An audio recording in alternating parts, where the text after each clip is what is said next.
শারীরিকভাবে এখন অনেকটাই সুস্থ কিংবদন্তি সঙ্গীত শিল্পী সাবিনা ইয়াসমিন, আর তাই ফিরছেন গানে। আগামী 31 জানুয়ারি ও 1 ফেব্রুয়ারি ঢাকার দুটি বড় অনুষ্ঠানে গাইবেন এই সঙ্গীত শিল্পী। এরপর যাবেন চট্টগ্রামেও, সেখানের একটি স্টেজ শোতে অংশ নেবেন তিনি। এমনটাই জানালেন কিংবদন্তি এই সঙ্গীত শিল্পী। সাবিনা ইয়াসমিন বলেন, আল্লাহর রহমতে গানে ফিরছি। আমি তো গানের মানুষ, 6 দশক গানে গানে কাটছে। গান ছাড়া তো আর কিছু ভাবতে পারি না। এখানেই যত আনন্দ, সেই আনন্দের জায়গায় ফিরছি, খুব ভালো লাগছে। তিনি আরও জানান, ইতিমধ্যেই কয়েকজন সঙ্গীত পরিচালকের সঙ্গে নতুন গান নিয়ে কথা বলেছেন। স্টেজ শোর ফাঁকেই নতুন গানগুলো রেকর্ডিং করবেন।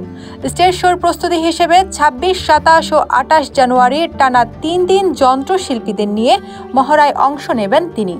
সম্প্রতি একটি গণমাধ্যমকে সাবিনা ইয়াসমিন জানিয়েছেন তার জীবনে ঘটে যাওয়া কঠিন যুদ্ধের কথা।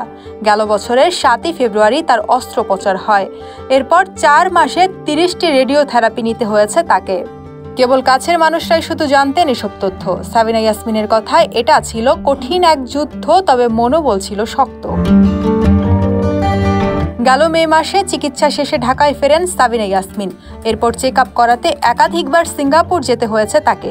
আপাতত আর যাওয়ার দরকার পড়ছে না বলে জানান এই গায়িকা।